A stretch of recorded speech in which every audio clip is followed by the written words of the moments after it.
Hey everyone, welcome to the 11th lesson of the CrowPanel Pico HMI Display Series tutorial. In this session, I'll show you how to utilize the Wi-Fi functionality of CrowPanel to communicate with an ESP8266. The Wi-Fi function of Pico and ESP8266 chips has two modes, a P mode and STA mode. The CrowPanel Pico has a built-in BW16 wireless network module, dual-band Wi-Fi 2.4 GZ or 5Gs plus low-power Bluetooth 5.0, which supports remote monitoring and network management features for easy access to IDE devices and systems. In a P mode, the ESP32 serves as an access point, allowing other Wi-Fi devices to connect and communicate. In STA mode, the ESP32 acts as a client needing to connect to an access point before initiating communication. Of course, if your project has specific requirements, you can have both a P and STA modes coexist. For this lesson, I'll be using both modes along with the ESP8266. First, we'll set the CrowPanel Pico HMI 5-inch board in a P mode, serving as a server. Then, we'll configure the ESP8266 in STA mode, acting as a client, connecting to the Wi-Fi created by the CrowPanel and initiating a connection to the specified port of the CrowPanel for data transmission and reception. When you slide the slider on the CrowPanel screen, it will send data to the ESP8266 via Wi-Fi. Once the ESP8266 receives the data, it will control the servo motor to rotate to the corresponding angle. That's the whole process. Additionally, if you have two CrowPanel boards, you can replace the ESP8266 with a CrowPanel, which can also be set to STA mode. Now, let's see how to achieve this together. Open the course code folder and find the two codes for the 11th lesson. Let's start with the code for the CrowPanel. Inside the CrowPanel folder, you'll see the UI file that I designed and exported from Squareline Studio. In the UI, I only added two widgets: a slider, which when moved will change its value and send that value to the client, and a label that displays the current slider value. Because it's quite simple, we'll skip the UI design part in this lesson. If you're not sure how to use Squareline Studio, please review the content from the 6th lesson first. Alright, let's open the code using the Arduino IDE. After opening the code, you will find that, compared with the previous ESP32 Wi-Fi course, the header file part does not have Wi-Fi. Because here we use the BW16 module. You need to send a T commands through the serial port. To find the BW16 a T command set, visit the official NSYNC website, and then use the AT commands to set up the Wi-Fi mode or send and receive data using the BW16. Next, return to the program file. In the Setup Function section, first set up the Pico serial port, which is used to communicate with the BW16, where the receive and transmit pins are numbers 5 and 4, respectively. Then, set the baud rate to 115,200. Then comes the UI section to load the regular code for the function to run. Next, set up the Wi-Fi mode of the BW16 according to the official BW16 a T command set from Assurant. Here, we follow the example of the device acting as a TCP server to establish multiple connections. First, set the BW16 to a P mode, then set the Wi-Fi name and password. You can then set the query information and confirm the IP address, which needs to be provided to the client and is very important. Finally, set up the TCP server. The related code is as follows. This enables the Wi-Fi function of the BW16. In the loop function, I first use the available function of the Wi-Fi server to check if there is a client connection. When a client is connected, it can be printed to see the relevant data. Next, let's look at the code of the loop program.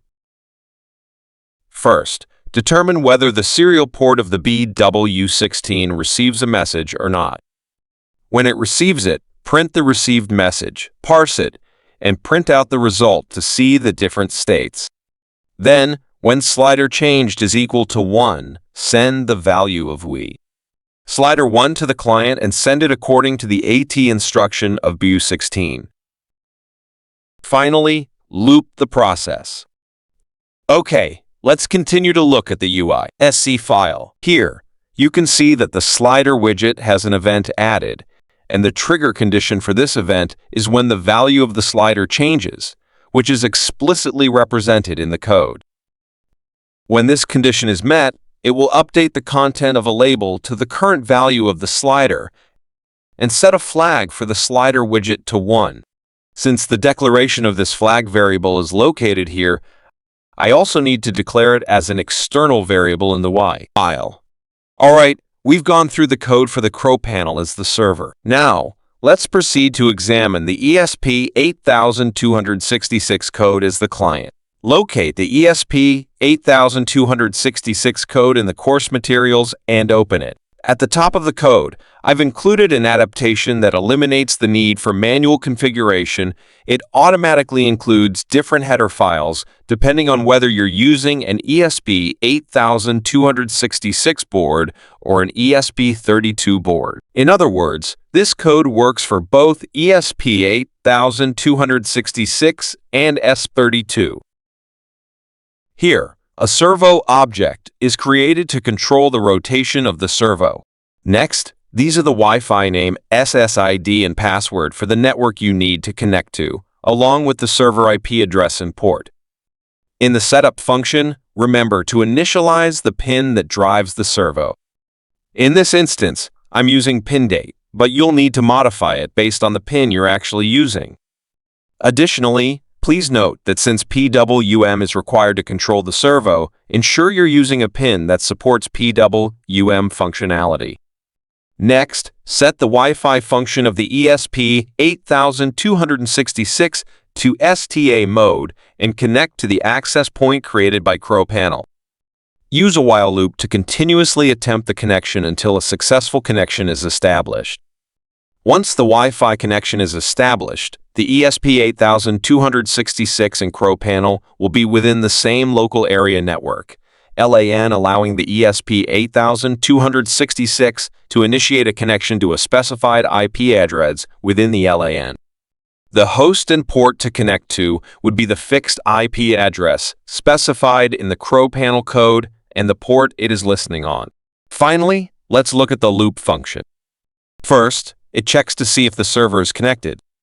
Once it's connected, it uses the client available function to get the data that the server writes to the client. First of all, it will determine whether the last character is \n. If not, it keeps the valid data. If it is, then the data transmission is finished. Send this data to the servo and control the servo to rotate to the corresponding angle. The entire implementation process is like this.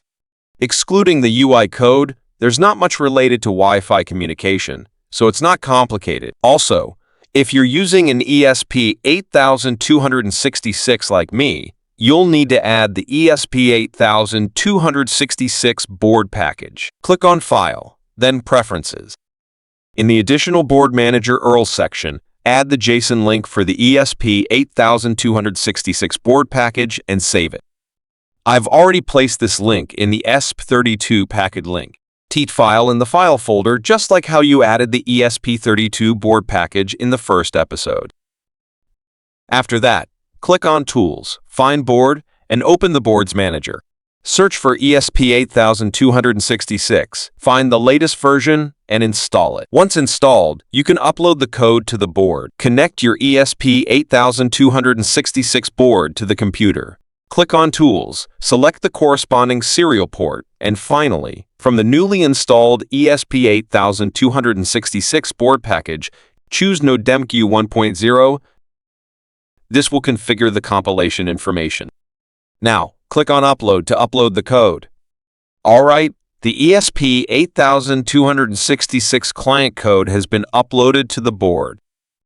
Now, let's upload the CrowPanel server code to the CrowPanel board. Switch to the CrowPanel code. click on Tools to configure the compilation information. If you're not sure how to configure it for different boards, please review the content from the first lesson. Once configured, click on Upload to upload the code. Since the upload process can take a while, I'll skip that part of the demonstration. Now, let's try sliding the slider to see if the ESP8266 can control the servo motor's movement based on the received information. While sliding the slider, the ESP8266 will hand over the values received from Wi-Fi to the servo motor driver function, allowing the servo motor to rotate in sync with the slider. This has achieved the effect I anticipated. However, there is still room for improvement. I need to check through the serial port, whether the server's IP address is consistent with the one I've set, and whether there are any client connections. If you want to make it more comprehensive, you can add 2 labels to the UI of CrowPanel to display the server's IP address and the client's connection status. It must be a simple task for you, and I'm sure you can do it. That's all for this lesson. If you find this content helpful, please don't forget to like the video and subscribe to my channel. Thank you for watching, and we'll see you next time.